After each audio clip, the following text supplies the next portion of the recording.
Welcome, everyone, to Young at Heart, session number 141. I'm Father James DeLucio with the Paulist Fathers here in New York, offering nursery rhymes, stories, songs, poems, Mother Goose, Aesop's fables, limericks, larks, and nonsense to keep us all young at heart. Today, I have a couple rhymes and 2 riddles, so prepare yourselves. Get those thinking caps on, and let's see how well you do today. But as way of prelude, and to put you more at ease before I force you to jog your memory, I have one that's just a simple rhyme. However, it may jog your memory because you may recognize it from a little book that you would have held in your hands. That's one of the clues of the source of this poem. A little book, just about like that, and you could hold it with your childhood hands. And it comes from 1903. That's a clue number 2. Even though this isn't a riddle, I'm into clues today. Ready? Hey, dinkety, dinkety, poppety pet. The merchants of London, they all wear scarlet. Silk in the collar and gold in the hem, so merrily march the merchant men. So I'll repeat that. Hey, diddle, dinkety, poppety, pet, the merchants of London, they all wear scarlet.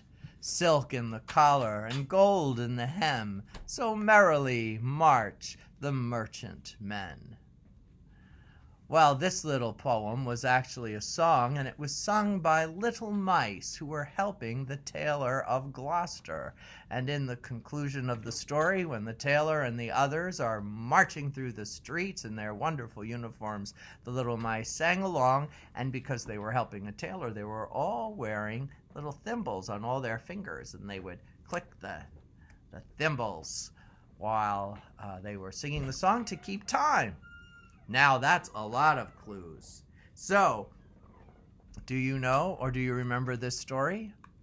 It's The Tailor of Gloucester, and it's by Beatrix Potter in her Peter Rabbit series, and she insisted that the publisher make all the books small so children could hold them comfortably in their hands. However, she didn't write this poem, she borrowed it because it was a popular little rhyme at the time, but it goes all the way back to 1844, and it was also featured in other books even after Potter used it, to 1927 and 1939 in collections of children's poems. Okay, are you ready for riddles? And by the way, as a little riddle, one of the Paulist Fathers came into the parlor while I was recording this for you.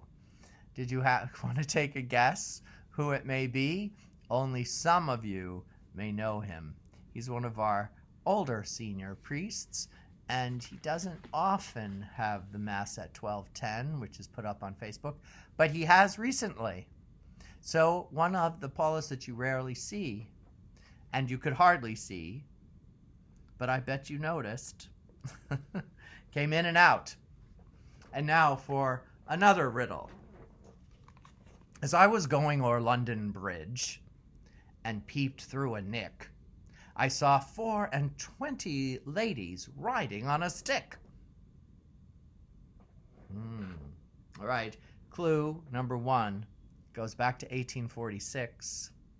And a nick would be a little hole, I suppose, in the wood. It would have been wood of the bridge. But what happens when wood meets some other kinds of material, like some kind of metal? Perhaps it's a horse-drawn carriage. All right, one more time.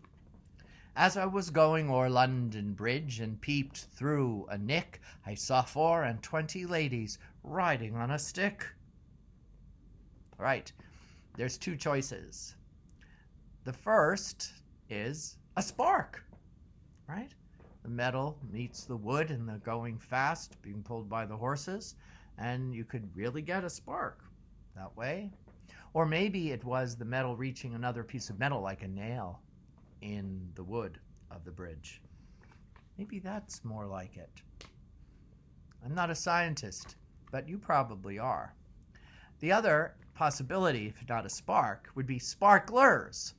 You know, think of the 4th of July. You hold these little sticks, and then you light them, and then they're sprouting all these colors, like they're dancing. And because they're pretty, we assume right away that they're lovely ladies. Sparkling, sparklers. I'll accept either answer. Here's another.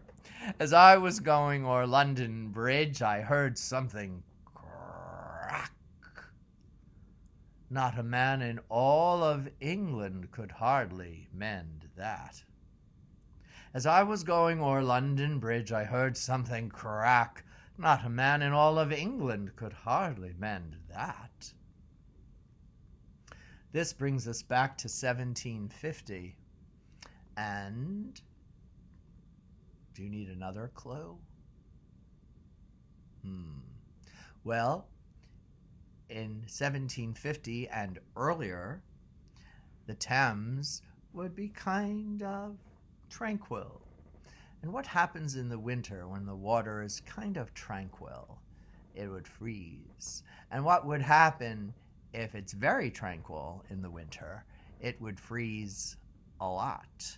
So the layer of ice wouldn't be thin. It would be thicker and thicker and thicker. But the water continuing to go underneath would move, move, move. And what would happen to that smooth, smooth ice? It would crack. And it's not something anyone could mend. And I imagine the sound would be quite frightening on a cold winter day or night as you're going over London Bridge. But why 1750? Because afterwards, the government of England and of London town decided to build canals and channel more of the water of the Thames to other places throughout the city and beyond. And with all these tributaries, it ran faster and faster and faster and faster.